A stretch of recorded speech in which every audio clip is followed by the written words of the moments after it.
Hey guys, what's up and welcome back to my channel. If you guys are new here, my name is Crystal and welcome to my channel. If you guys aren't already subscribed, then please go ahead and hit that subscribe button down below.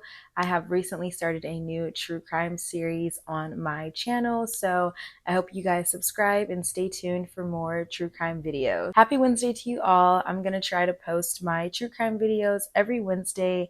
That's the schedule for now, so please bear with me as my true crime series is super new to my channel. As you guys can see by the title of today's video, today we're going to be talking about the solved murder of 16-year-old Jholie Moussa. First and foremost, I do want to give a trigger warning for this video. It does contain domestic violence, so if domestic violence is a touchy subject for you, then I did want to go ahead and just give that trigger warning for everyone. Jholie Moussa was a teenager. She was actually 16 years old, living in Alexandria, Virginia, when she went missing in January of 2018. Unfortunately, her body was found later on that month and her death was ruled as a homicide. This case garnered significant attention throughout the entire state of Virginia. This is the story into Jholie Moussa's homicide.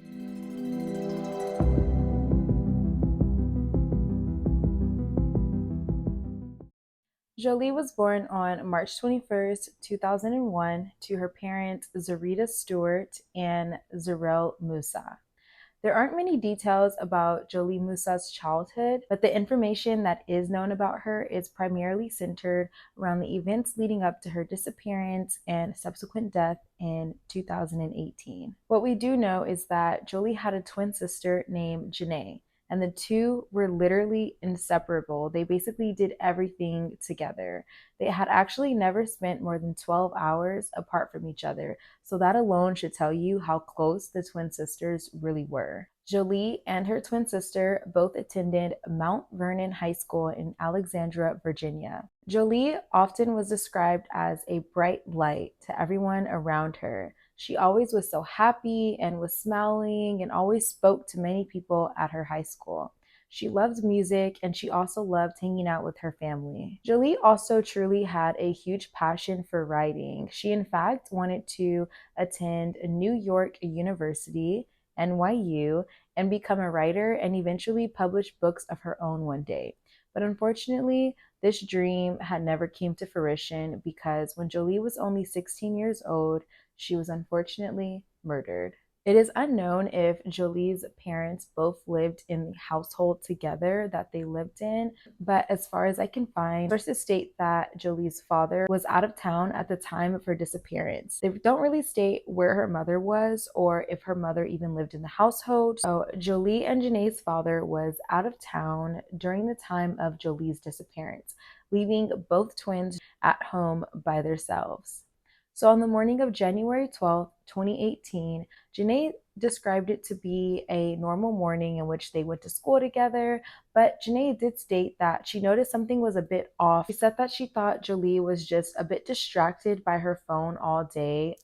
She said that you can tell Jolie was like actively, responding to messages. She seemed frantic. She just seemed not herself and a bit distracted. Even though Janae knew something was bothering Jolie significantly, Jolie never stated to Janae what exactly the problem was or what was going on that day. So Janae, I assumed, just thought, if it was something super significant, she'd tell me. But she did notice that her sister was a bit off and that something seemed to be bothering her that day. So a couple of hours after school, now being back home together, Jolie and Janae were sitting on the couch in the living room. Janae asked Jolie if she could take down her hair. So Janae described it as Jolie sitting on the couch, Janae sitting on the floor, and Jolie was cutting out her hair extensions at the time.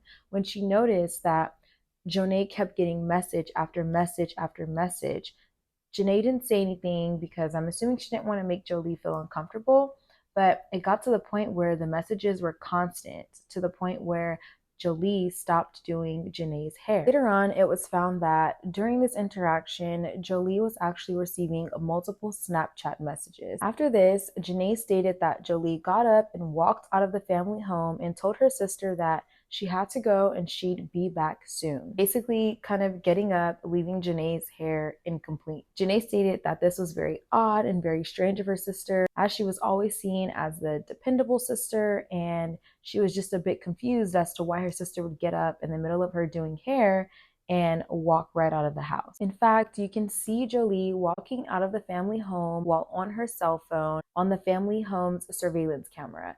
About an hour later, after Jolie left the family's home, Leslie contacted Janae. So Leslie and Jolie were actually supposed to hang out together later on that day. Janae actually explained Leslie and Jolie to be a bit more mature. So when they decided to hang out later on that evening, Janae said, you know what, I'm just going to pass. I'm just going to hang out at home. You guys can go ahead and do your thing. So now it's about the time that Leslie is supposed to be hanging out with Jolie, and Jolie is not responsive to her phone, which causes Leslie to then reach out to Janae and say, hey, like, have you heard from your sister? Is she with you? And Janae was a bit confused, like, no, she left an hour ago. I'm not really sure where she went. So now that Leslie and Janae are both worried about Jolie, wondering where she is.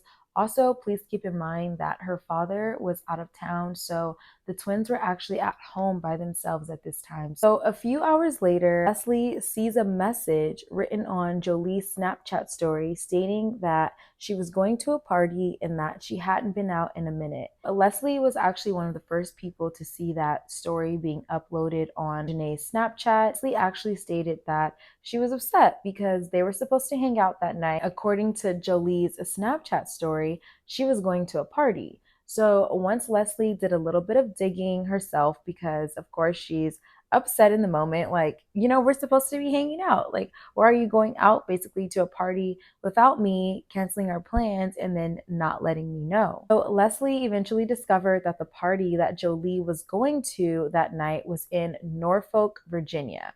So even though Norfolk was still in Virginia, it was about 200 miles away from Jolie's home, which put that in hours estimate, it was about a little bit over a 3.5 hour drive. So now Leslie's even more confused. Like, why would Janae leave me, stand me up, and go to a party 3.5 hours out? Janae said that she wasn't seeing any boy from Norfolk. She had no business being in Norfolk. She knew nobody in Norfolk. So this started to become really, really bizarre to them. But I assume the girls are like, you know what? We're just going to go to sleep and see if we hear from her. Maybe she just wanted to go out and have a fun night. But they knew that this was completely out of Jolie's character. The following morning on January 13th, 2018, Jolie still hadn't turned up home. So, of course, Janae reached out to her parents, and this is when they filed a missing persons report. When the police were notified, they didn't take Jolie's disappearance serious. Unfortunately, we see this happen oh so often where teens will go missing and authorities don't necessarily take it serious because they think that the teen is just a runaway and they'll just come back in a few days. And it really sucks, but especially in this case, because officers really believed that Jolie left her home willingly and on her own and had no reason to believe that Jolie was currently in any imminent danger or harm. But everyone who knew Jolie knew that this was unbelievable. They wouldn't believe that she would go somewhere, not tell anyone, not tell her best friend, not tell her twin sister. And you guys have to also remember, her and her twin sister hadn't been apart for more than 12 hours before. So, like I said, unfortunately, the police were not convinced that Jolie was in any imminent danger. And because of this, they did not give her case the proper attention that it deserved. When Jolie went missing, the police did not issue an Amber Alert, even though she was a minor. She was 16 years old at the time. The law states that an Amber Alert can be issued on a minor, which is anyone under the age of 18, which would then make Jolie a minor. And you would think that that would just be the only requirement needed for an Amber Alert to be issued on her disappearance. Because of the police not immediately issuing an Amber Alert on Jolie's disappearance, they received a lot of backlash because of this.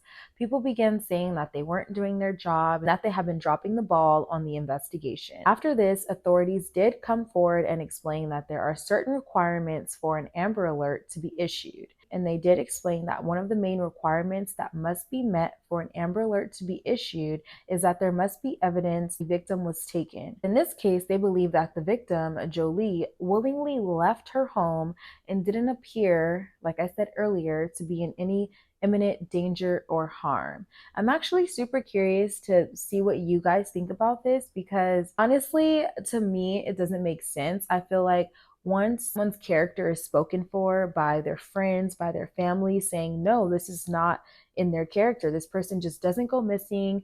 She always tells us where she goes. She never lets us worry about her. She's super family oriented. She had nothing personal, going on in her life to where she just would want to get up and leave, especially in the middle of doing her twin sister's hair. She told her sister everywhere she went, everything, every move she made. So honestly, I feel like I understand that they have that type of requirement. I'm not going to sit here and say that there aren't a lot of runaways, but I do feel like each case should be treated differently. So, regardless of the statements that the authorities made, stating that they had been trying their best and trying their hardest to figure out what happened to Jolie, her family and others in the community seem to think otherwise, stating that they could have done more and used more resources to locate Jolie. So a couple of days later, after Jolie went missing, the FBI actually ended up getting involved in her case. Now we had the FBI and local authorities both looking for Jolie. So 10 days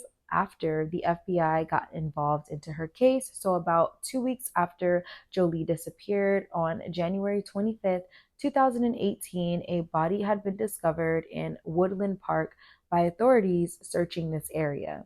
They were able to eventually identify the body as being 16-year-old Jholie Moussa.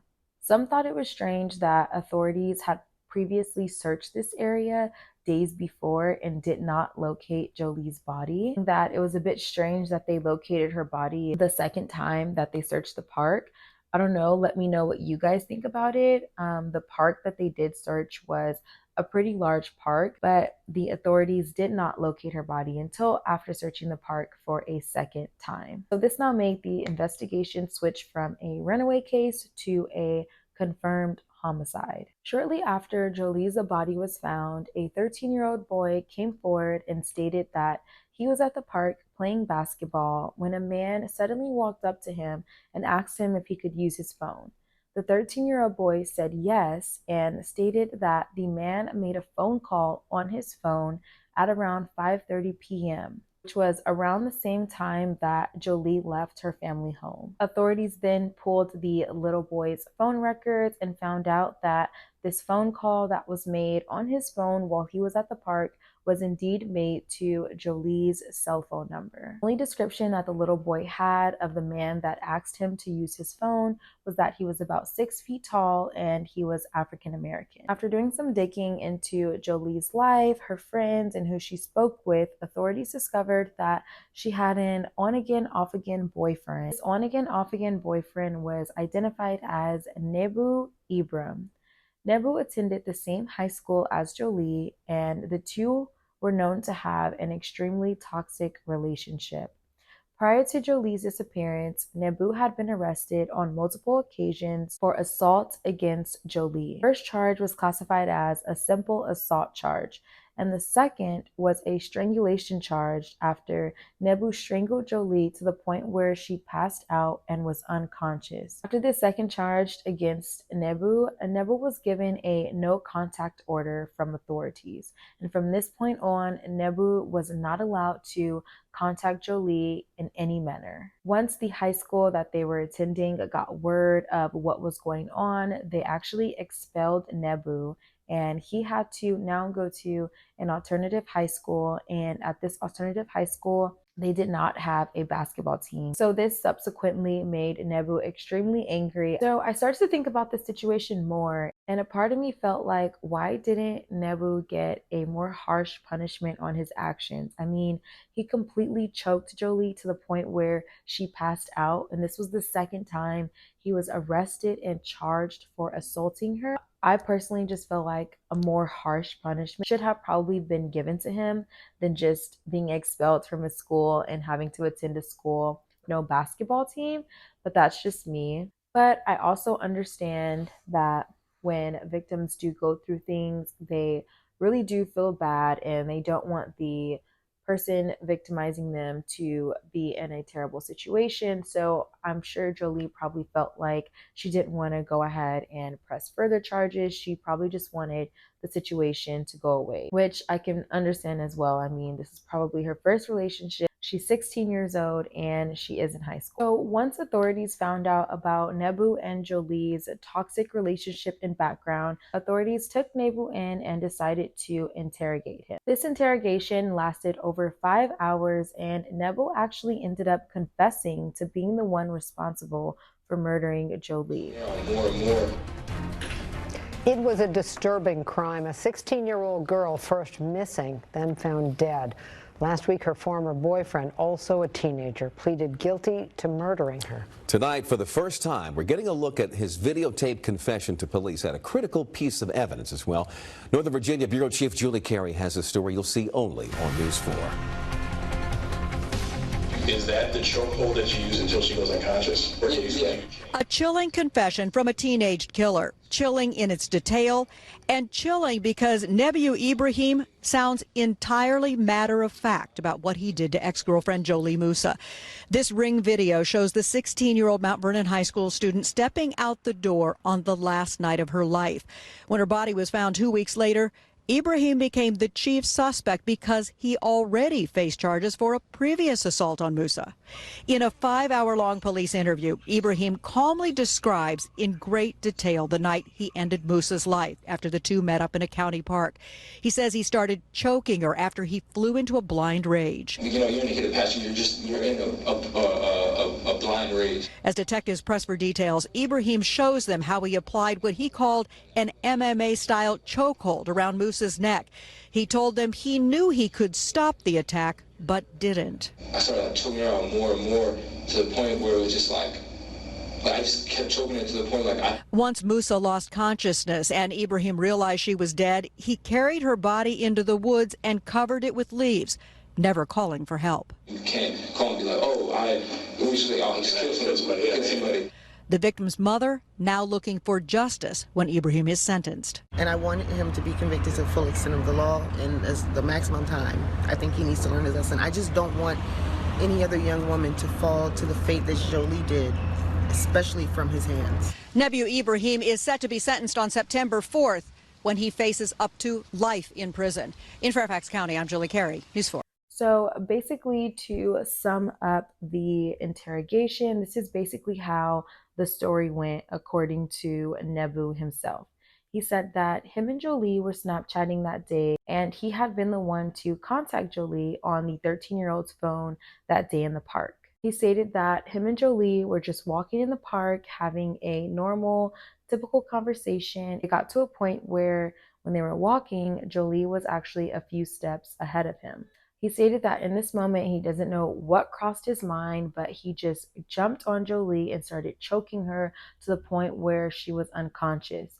He said that he wasn't sure what made him do this or why he even did this in the moment to her, which is once Jolie was unconscious, Nebu stated that he continued to strangle her 2 more times to make sure that she was no longer breathing, which is really crazy to me. Like, you've choked this girl and she's completely unconscious, and now you've decided to jump on her again and choke her 2 more times to confirm that she's completely not breathing. So after this happened, Nebu described that he dragged Jolie's body through the park, laid her down, and continued to cover her with a pile of leaves so that she was unrecognizable. And this is where she eventually was found 2 weeks later by authorities. During the interrogation, Nebu was asked why at any point did he not call 911, and he stated that if he were to call 911, what would he say? Hey, I just killed a girl. So if you remember earlier in this video, I stated that there was a Snapchat story uploaded that Jolie was going to a party in Norfolk. So investigators continue to ask Nebu every single detail of what he did and what happened that night. Nebu claimed to be the one that uploaded that story onto Jolie's Snapchat to confuse everyone and make them believe that she was really in Norfolk at a party. After he did this, he said that he took the SIM card out of Jolie's phone and threw her phone into the water so that no one would know he had been communicating with her all day. Because if you guys also remember earlier, after his second charge, he was given a no contact rule. And so him contact via Snapchat, via telephone, any type of way would go against his no contact rule. After this, Nebu further stated that 6 days after murdering Jolie in the park, time between January 12th and January 18th, he actually went back to the park where he laid Jolie's body down and brought a chef's knife with him, trying to attempt to dig a shallow hole so that her body would be less likely to found. I'm not sure how big of a hole he was trying to dig with the chef's knife, but that clearly didn't work because a few days later, investigators ended up finding her body with just leaves on top of her. So, of course, after this confession, Nebu was arrested and charged with the murder of Jolie. Nebu ended up pleading guilty to the murder of Jholie Moussa and received 99 years in prison. He is not eligible for parole until he is 60 years old. Nebu was 18 years old at the time of his sentencing, being sentenced on September 4th, 2019. He spoke at his sentencing, apologizing to Jolie's family that he had been so terribly sorry for what he had done to her. And of course, no one believed him or even took his apology serious. His family still to this day has no reason why Nebu decided to lure Jolie out of her family home and kill her that fateful night in the park. But on the other hand, Nebu has stated that he was so angry at Jolie because he had to transfer schools and now attend an alternative school that didn't have a basketball program, which meant he couldn't play basketball anymore. Like for this, Jolie's sister Janae has stated that after Jolie found out that he was expelled and had to transfer schools and couldn't play basketball anymore, Janae said that she did feel guilty. She did feel bad, which I feel like she shouldn't have felt bad at all. This man has assaulted her on 2 occasions and she did the right thing. She did what young girls are supposed to do. It was super unfortunate that she continued to stay in contact with him. Let me know what you guys think down in the comments, but I truly feel that he seriously had something wrong with him because if you think about it, he had choked her to the point of unconsciousness before he was even charged or kicked out of school. So it couldn't have been he choked her because he was upset that he had to go to a school who no longer had a basketball team. Like, I truly don't believe that, which is, I'm sure, why Jolie's family thinks that that is a straight up lie and thinks that his apology is completely insincere. So to this day, that's the only excuse that Nebu has ever given to the reason why he had killed Jolie that fateful night in the park. Jolie's parents also stated that they weren't aware of how much of the mental toll this situation took on Jolie, also stating that Nebu seemed like such a well-mannered young guy that never seemed like the type of person to be capable of something like this, which unfortunately is always stated in situations like this where a victim is murdered by their abuser. People always say they seemed so nice. They never seemed like the type of person that would do this. You would never think that they do this. Well, of course you wouldn't until they actually do, which is why this case raised awareness about the importance of domestic abuse, domestic violence, young teen relationships, and online safety. I mean, I feel like if her sister or her parents knew that she was still contacting him, then they probably would have done something about it. They probably would have spoken to Jolie and said, hey, we understand what you're going through, but don't feel bad. Like, this man has victimized you. He's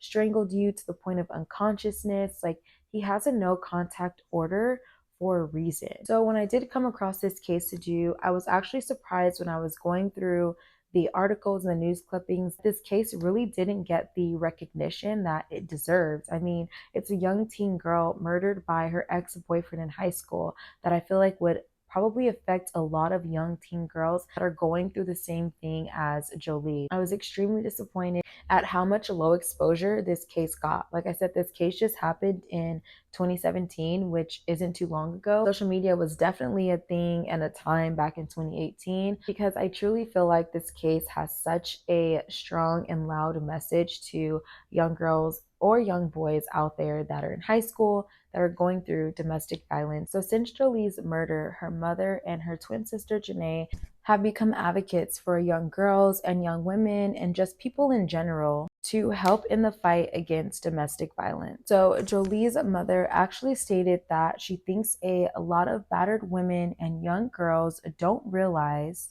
they want to believe that he loves you and that he's going to be there for you, and he would never do something like that. Yeah, he gets angry, but he would never do this. I just don't want another young child, any woman, or any person to go through this. It was a senseless death. Jolie's death was senseless. So that is the unfortunate case of how Jholie Moussa was murdered by her ex-boyfriend at the age of 16 years old. If you guys want to keep up with Jolie's case, there's actually a Facebook page for Jolie. It is called Justice for Jolie. I'll also have all of the information linked down in my description below. I also briefly wanted to mention about this case that I know some people don't like telling people where they're going, or they want to be private, or like, look, I get that, but I feel like you should always at least tell one person. You don't have to tell your whole family. I mean, if you're a minor and that's what your parents are telling you to do, then you must follow your parents' rules. But even if you're an adult, I feel like anywhere you go, wherever you go, you should always at least tell one person where you are when you've left that place and when you've now gone to a new place, especially if you're a female, especially if you're young, especially if you live alone or you're by yourself. It's been something that this case has kind of like made me realize, because I really thought that, like, wow, her and her twin sister Janae were so extremely close. And I just thought, like, what if I wonder what would have happened if she would have told Janae, like, hey, I'm gonna stop doing your hair right now because I'm gonna go meet up with him, you know? So it's unfortunate, and we really can't sit here and like think about what ifs. But if this video at least reaches one person and what you got from this video was to never let someone gaslight you into thinking you're the reason for all of the terrible things that's going on in life, and to always make sure somebody knows where you are or where you're going.